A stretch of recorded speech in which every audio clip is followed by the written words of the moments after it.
spéciaux en Italie et nous suivrons vers 4h moins 5 par un résumé du match de rugby ce matin qui a opposé l'Australie à la France. Et ensuite, après, vers 5h moins 10, vous aurez le match de football de la Coupe du Monde opposant l'URSS à la Roumanie. Mais tout de suite, sans tarder, nous allons commencer par le magazine de nos envoyés spéciaux, le spécial Coupe du Monde, avec un sommaire très chargé, jugez plutôt. D'abord, un sujet sur l'Italie, comment l'Italie a préparé cet événement. Ensuite, un autre sujet sur la sécurité pour contrer le hooliganisme, une rétro des temps forts de la Coupe du Monde depuis sa création. Un petit résumé également du match d'ouverture opposant l'Argentine au Cameroun, c'était hier, vous êtes sûrement au courant du résultat. Enfin, deux sujets, l'un sur les deux arbitres français de cette Coupe du Monde et un dernier avant-sujet sur URSS-Roumanie, le match que vous aurez l'occasion de suivre vers 5 heures. Mais tout de suite, sans tarder, je propose de retrouver nos envoyés spéciaux pour ce spécial Coupe du Monde.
Bonjour, bienvenue à Rome, au Forum très exactement, pour notre premier rendez-vous de cette Coupe du Monde.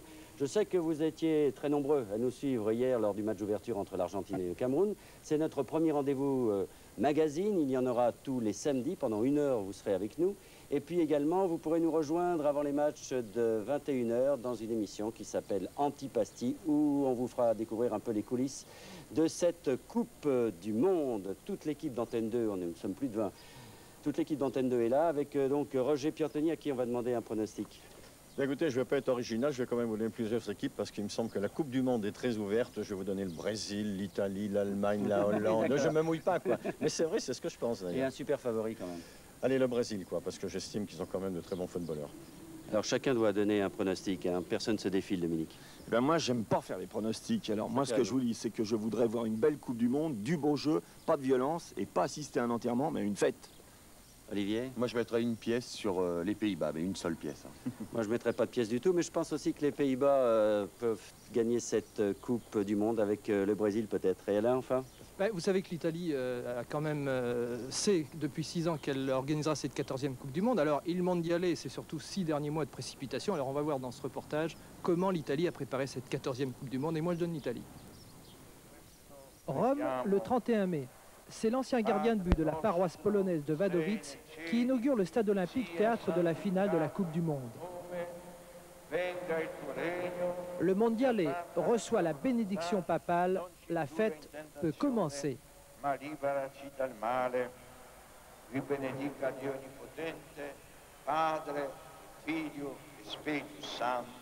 Amen. 52 matchs télévisés, 26 milliards de téléspectateurs, 2 fois plus qu'au Mexique, et 56 millions d'Italiens pour soutenir la Squadra Azzurra. Parmi eux, Vincenzo, 44 ans, ancien chef de chantier en Lorraine, de retour à Rome pour rêver 56 ans après le dernier rendez-vous de la Coupe du Monde dans la botte. Nous sommes le 10 juin 1934 en plein régime mussolinien au stade du parti fasciste à Rome. La finale va mettre aux prises les équipes d'Italie et de Tchécoslovaquie. Toutes deux se sont qualifiées à l'énergie, en particulier les Italiens.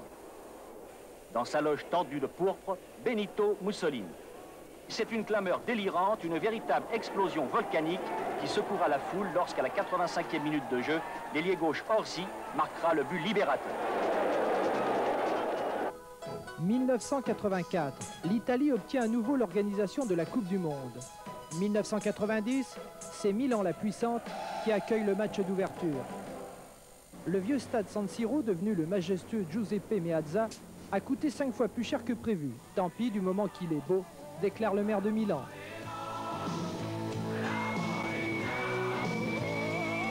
À Turin, Platini ne reconnaîtrait plus le Stadio Comunale. Voici le nouveau Stade des Alpes, 70 000 places, mais 126% de dépassement sur le devis initial. À Florence, on a respecté les chaudes couleurs de la Toscane, mais la rénovation de l'ensemble des stades a coûté près de 5 milliards de francs, le double de ce qui était prévu. Enfin, la précipitation des 6 derniers mois a coûté cher aux travailleurs du bâtiment, comme à Palerme par exemple, parce qu'on a négligé la sécurité en travaillant jour et nuit. J'ai vu comme ils travaillent ici et comme on travaillait en France. C'est différent, quoi. Les normes de sécurité et tout ça, ici ça n'existe rien. Hein? Et chez nous, on avait des gars qui faisaient la sécurité, ici ça n'existe pas, ils ne savent même pas qu'est-ce que c'est. Je pense, j'ai vu ça, je me suis même informé pour ça. C'est pour ça qu'il y a eu 24 morts sur les chantiers italiens. 24 morts, parce que les Italiens, c'est des bons travailleurs, il n'y a eu que 24 morts. Mais si c'était en France, avec les gens qui travaillent en France, qui ne sont pas spécialisés, les gens, Algériens, Tunisiens, ces gens-là, il n'y aurait pas eu 24 morts, il y en aurait eu 440, je crois. C'est la bravoure des ouvriers italiens, je pense, qui a évité une des morts en plus sur les travaux. Je remarque surtout que nous possédons les stades les plus beaux d'Europe, avec toutes les places assises et numérotées. 2 stades complètement neufs. Et actuellement, aucun pays n'offre autant de stades modernes, donc les retards pris ne sont plus un problème aujourd'hui.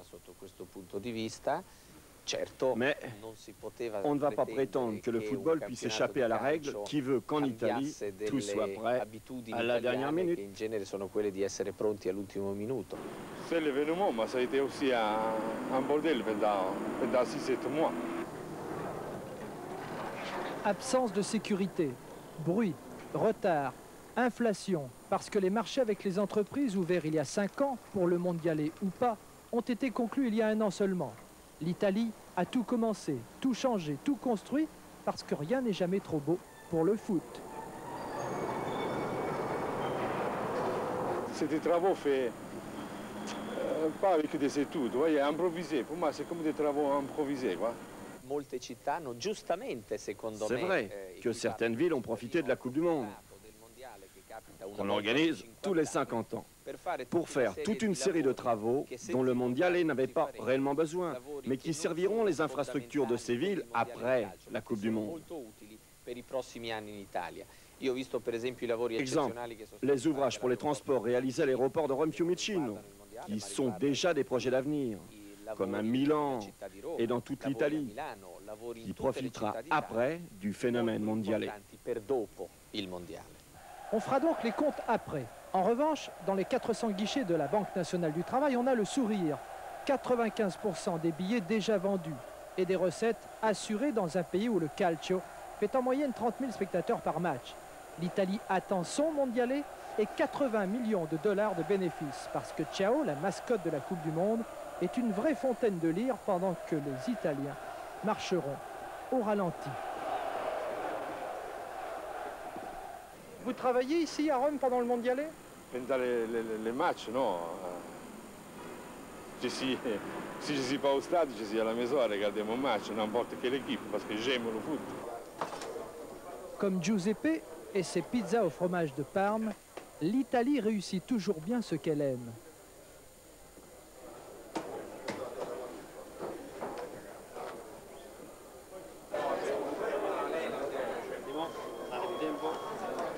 Le patron du mondialais, Luca Di Montezemolo, n'a rien négligé. Les centres de presse sont prêts pour accueillir les 7000 journalistes accrédités et offrir le dernier cri de la technologie informatique italienne. Une banque centrale de données unique sur les matchs, les joueurs, les stades, l'actualité du mondial.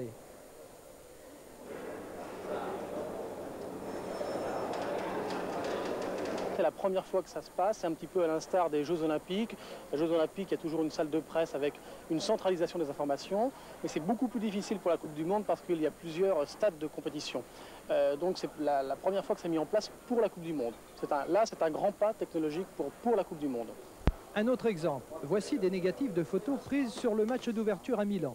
Depuis l'hôtel ou la salle de presse, le photographe peut transmettre ses clichés à Rome grâce à cet appareil franco-suédois tout nouveau sur la Coupe du Monde. À Rome, en 3 minutes, grâce à l'ordinateur, l'agence France Presse, par exemple, peut inonder l'Europe de ses meilleures photos. C'est le mondialé de la performance. Mais pour se vêtir de gloire, précisément, l'Italie doit aussi gagner la Coupe du Monde. 3 succès en Coupe d'Europe et un examen à domicile. Le défi est somptueux, mais difficile. Aussi, lorsque la squadra se déplace, les tifosi sont parfois incontrôlables, comme ici à Florence. Les vieilles querelles nord-sud reprennent le dessus. Le Sud, c'est quelque chose qui a toujours été laissé de côté. Et le foot, c'est quelque chose qui nous rapproche, quoi. Il nous fait sentir unis, encore une fois. Mais unis dans le sport, mais je ne crois pas qu'on est unis vraiment dans la vie. Quoi. À 2 jours du coup d'envoi, la pression est devenue terrible. Le moindre accès au bus à 3 mètres du cordon de police devient une dangereuse aventure.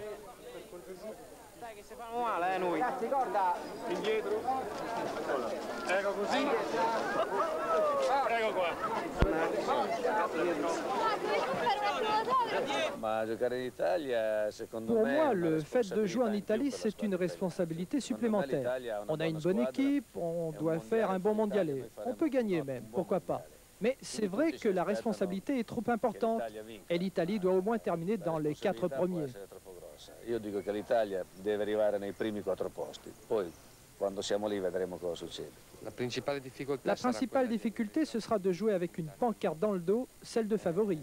Ça peut même devenir plus gênant que l'avantage d'avoir le terrain et le public pour nous. Il y a des joueurs qui sont des bluffs comme moi. Vialli, c'est tout déjà monté. Ils ne sont pas la classe, vous voyez. C'est déjà qu'ils ont été chanceux dans leur vie. Il y en a des bons joueurs, il y a des bons joueurs en Italie, parce qu'ici aussi, c'est la politique. On joue parce qu'on appartient à des partis politiques, on a des idéaux politiques. Vous savez, même dans le foot, c'est comme ça. Hein. On joue pas si on a des idées différentes.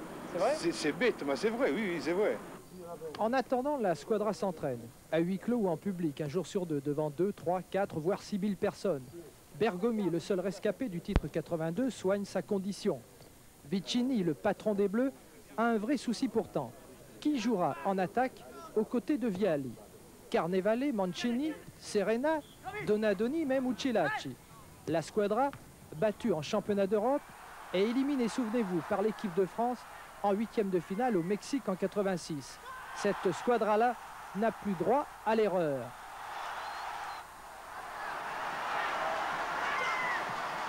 D'autant que 528 joueurs, sauf les Français, rêvent de porter un trophée de 36 cm, lourd de 5 kg, le 8 juillet prochain, la Coupe du Monde.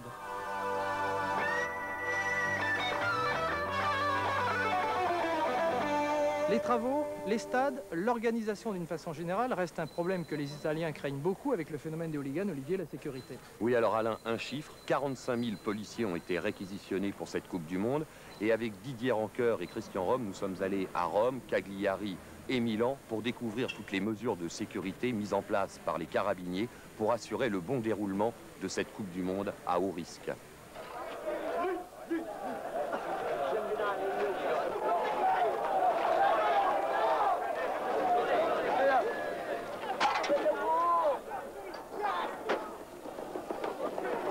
Ils sont prêts à tout casser, à tout détruire. Ils, ce sont les hooligans, anglais ou hollandais, qui menacent chaque jour un peu plus le football.